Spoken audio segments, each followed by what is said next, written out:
جب بندہ اللہ کی بارگاہ میں آتا ہے تو یہ اللہ اکبر کہنا اس بات کی علامت ہے کہ میں نے دنیا کی ہر چیز سے ہاتھ اٹھا لیا،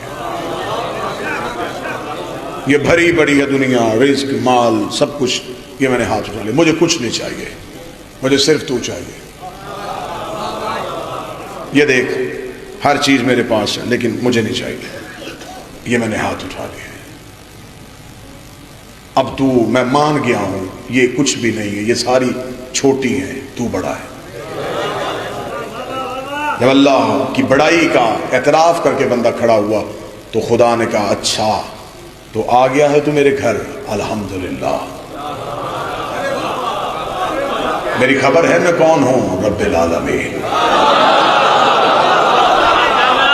اتنی دیر میرے گھر نہیں آیا، اب تجھے ڈر نہیں لگ رہا، الرحمن،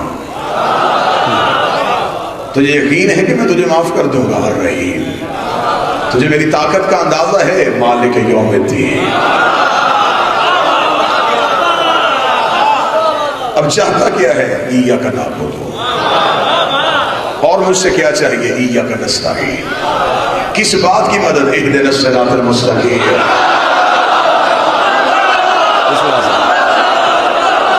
آپ چاہیے یہ نمازی ہاتھ ہمیشہ قائم رہے، یہ ماتمی ہاتھ ہمیشہ رہے، سارے بولا مل کے بولا،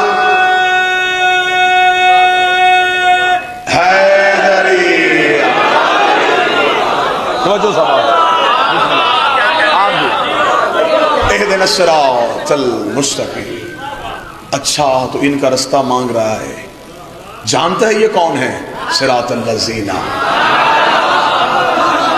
انعمت علیہم۔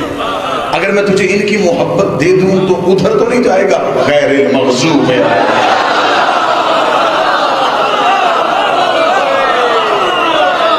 یہ بھی پتا ہے کہ وہ کون ہے، ولا الضالین۔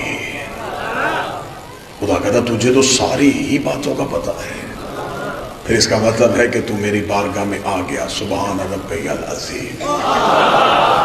چاہتا کیا ہے، رب حمدہ، چل میں نے تجھے اپنے دروازے پہ قبول کر لیا، سبحان ربی الاعلی رب حمدہ۔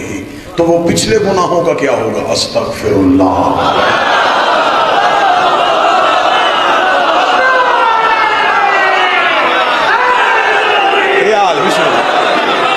وہ تو تجھے معاف کرنے پڑیں گے، وہ تو تجھے بخشنے پڑیں گے۔ پھر کھڑا ہوا، پھر اللہ سے گفتگو، اب کسی کو نہیں پتا اور بندہ اللہ سے باتیں کر رہا ہے۔